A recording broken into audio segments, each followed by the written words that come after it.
আজ রান্না করব আমি মুরগির মাংস। ধুয়ে নিয়েছি মুরগির মাংস, কাটাকুটি সব শেষ। এবার এই যে মশলা রেডি করে নিয়েছি ফোড়নের জন্য, পেঁয়াজ, শুকনো লঙ্কা, জিরে, গরম মশলা, তেজপাতা। কড়াই বসিয়ে দিয়েছি, দিয়ে দিচ্ছি সর্ষের তেল। এবার এগুলো ঢেলে দিব।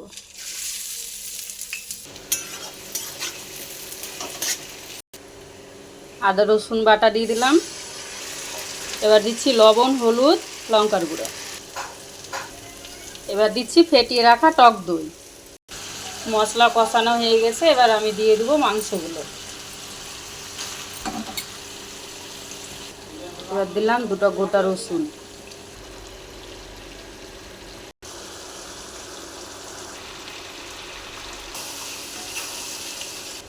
মাংস সুন্দরভাবে কষানো হয়ে গেছে, এবার দিয়ে দেবো একটু জল।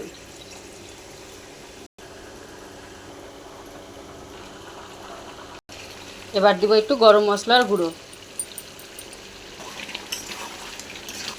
মাংস রান্না হয়ে গেছে, এবার আমি ঢেলে নিব। মাংস ঢেলে নিয়েছি, একদম পুরোপুরি পরিবেশনের জন্য রেডি। আজকের রেসিপি কেমন হয়েছে অবশ্যই কমেন্টে জানাবেন।